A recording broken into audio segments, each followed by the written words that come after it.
안녕하세요.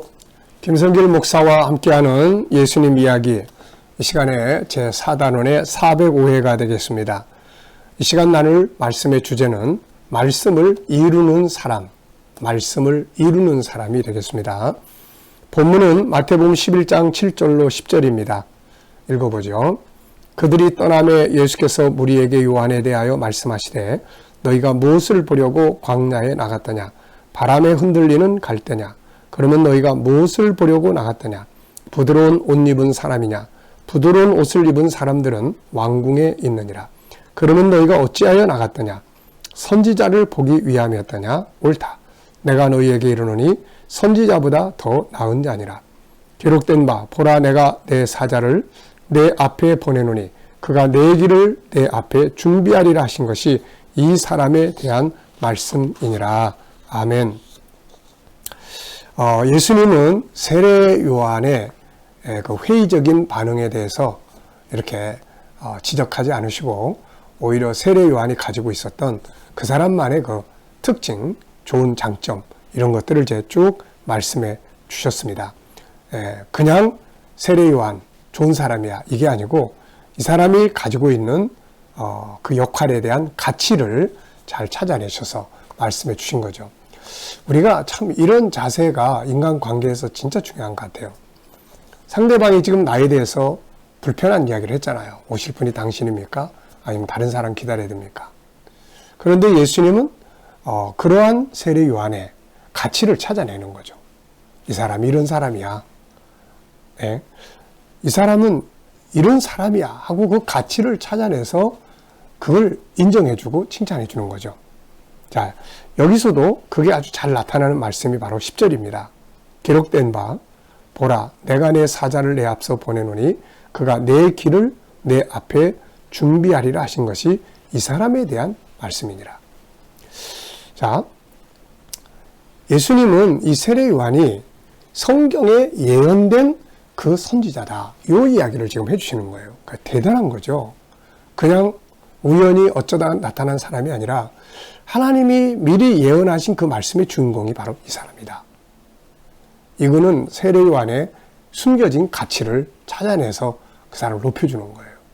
우리가 인간관계도 이렇게 숨겨져 있는 그 사람만의 가치를 찾아내서 이야기를 해준다면 얼마나 좋겠습니까? 막 가치보다는 단점을 지적하고 문제점을 지적하고 막 이렇게 하면 관계가 깨져버리는 거죠. 자, 기록된 바 보라 내가 내 사자를 내 앞에 보내노니 그가 내 길을 내 앞에 준비하리라 하시는 것이 이 사람에 대한 말씀이다. 이 사람은 성경에 예언되어 있는 그 인물이다. 이렇게 말씀한 거죠. 사실 이 말씀은 말라기 선지자가 예언한 말씀이죠. 예수님이 오시기 전에 먼저 이 사람이 올 거다. 이거를 말라기가 예언했거든요.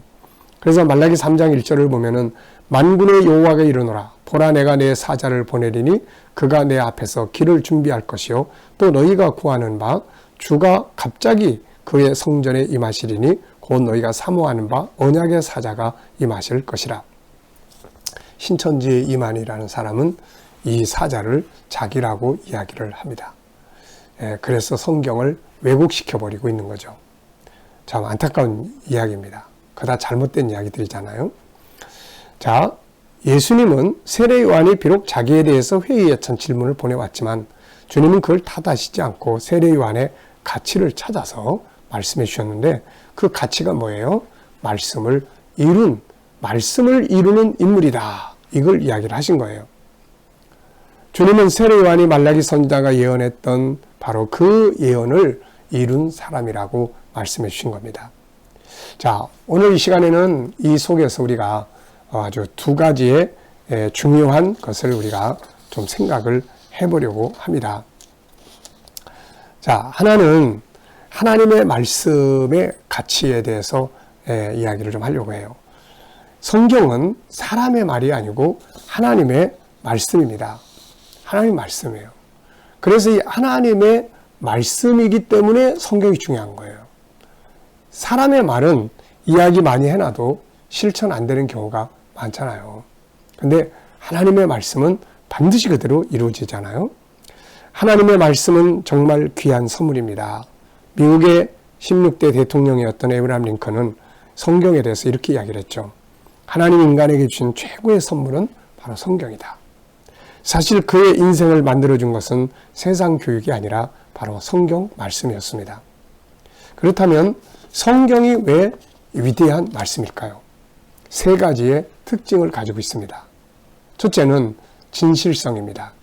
사람의 말은 시간이 지나면 변하지만 하나님의 말씀은 거짓이 없는 진실한 말씀이에요. 히브리서 6장 18절을 보면 이는 하나님이 거짓말을 하실 수 없는 두 가지 변하지 못할 사실로 말미암아 앞에 있는 소망을 얻으려고 피난처를 찾은 우리에게 큰 안위를 받게 하려 하심이라. 거짓말을 하실 수 없는 분이죠. 세상의 정치나 이런 데 보면은 이야기해놓고 나중에 가서 딴소리하고 이런 경우 많은데 하나님은 거짓말을 하실 수 없는 분이에요. 그래서 그가 하신 모든 말씀은 거짓이 없는 진실한 말씀이 되는 거죠. 그래서 그분의 말씀을 진리라고 하는 것입니다. 두 번째는 영원성이죠. 이사야서 40장 8절을 보면 풀은 마르고 꽃은 시드나 우리 하나님의 말씀은 영원히 서리라 이렇게 말씀하고 있습니다. 세상의 모든 것은 다 변합니다. 그런데 하나님의 말씀은 변하지 않아요. 옛날에 하신 말씀인데 지금 그대로 다 이루어지고 그런 거죠. 그래서 진리라고 하는 것입니다. 세 번째는 성취성입니다. 마태복음 5장 18절에 보면 진실로 너희에게 이르노니 천지가 없어지기 전에는 율법의 1.1획도 결코 없어지지 아니하고 다 이루리라고 말씀하고 있습니다. 세상이 없어지지 않는 한 하나님 말씀 다 이루어진다는 거죠. 가장 중요한 것이 바로 이겁니다. 말씀은 그냥 글자로 남아있는 게 아니라 때가 되면 그 말씀이 삶의 현장에서 다 이루어지는 거죠. 사람의 말은 이루어질 수 없는 일들이 아주 많습니다. 그러나 하나님의 말씀은 결국 다 이루어지는 거예요. 하나님께서 마지막으로 우리에게 주신 요한계시록에서 선언한 것이 이겁니다. 계시록 21장 6절에 보면 이루었도다. 나는 알파와 오메가요 처음과 마지막이라. 하나님의 말씀은 반드시 이루어지는 특징이 있죠. 그러므로 우리가 하나님의 말씀을 믿고 그것을 이루기 위해서 살아가는 삶을 살아야 되고 이런 사람들은 복 있는 사람들입니다. 예수님은 세상에 오셔서 그냥 사신 것이 아니라 말씀을 이루기 위해서 사신 거죠. 그러니까 하나님의 말씀은 바로 이렇게 놀라운 특징을 가지고 있어요. 그래서 우리가 이제 어떤 삶을 살아야 되겠습니까? 바로 하나님의 말씀을 이루는 삶을 살아야 된다. 세례 요한의 위대함은 어디에 있습니까? 그 사람의 가문이나 그 사람의 학벌이나 그 사람의 세상적인 권력이나 이런 것 때문에 그의 가치가 있는 게 아니라 세례 요한은 하나님의 말씀을 이룬 선지자다. 성경에 예언된 그대로 왔던 사람이다. 말씀이 이루어진 사람이죠. 그러니까 세례 요한의 가치가 거기에 있는 거예요. 예수님 오시기 전에 먼저 세례 요한을 보낸다고 하셨는데 그대로 이루어졌다는 거죠. 그래서 세례 요한은 말씀을 이룬 사람이 된 것입니다. 예수님은 세상에 오셔서 그냥 사신 게 아니었어요. 말씀을 이루는 삶을 사셨습니다. 그래서 그분이 사역하시는 현장에는 항상 선지자 누구누구로 하신 말씀을 이루려 하심이라는 말들이 많이 따라붙어요. 마태복음 8장 17절에 보면 이는 선지자 이사야를 통하여 하신 말씀에 우리의 연약한 것을 친히 담당하시고 병을 짊어지셨도담을 이루려 하십니다. 예수님의 탄생에서부터 선지자가 이렇게 이야기했는데 이게 이루어진 것이다. 예수님은 하나님의 말씀을 이루는 분으로 세상에 오신 것이죠. 그래서 그분은 진정한 메시아가 될 수가 있었던 겁니다. 자, 여러분, 세례 요한의 가치는 바로 하나님의 말씀을 이룬 인물이 됐다는 것이죠.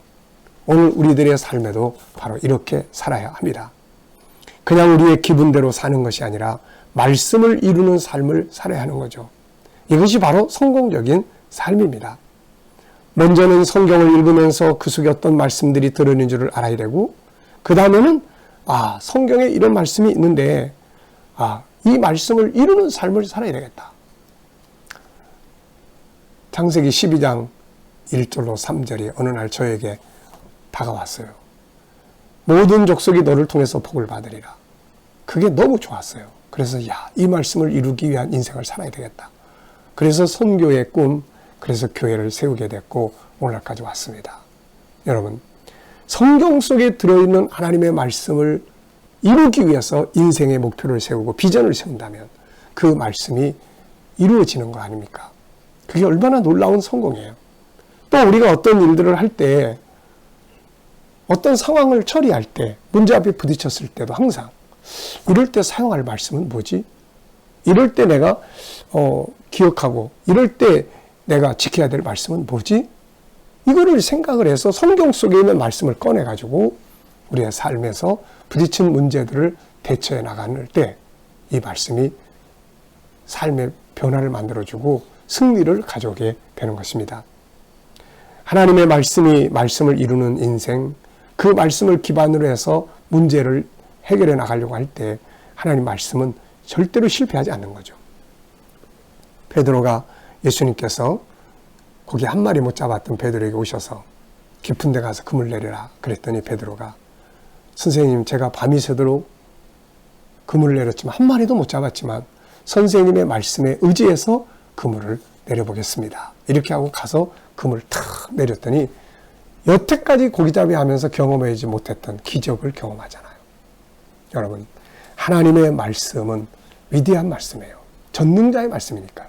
그래서 우리가 이 말씀을 예수님처럼 세례요한처럼 말씀을 이루는 인생, 이것을 살아갈 때 그 말씀은 우리의 삶에 놀라운 기적과 능력과 축복을 만들어내게 되는 것입니다. 말씀을 이루는 삶이 있게 되기 바랍니다. 이 시간 말씀 여기서 마치겠습니다. 감사합니다.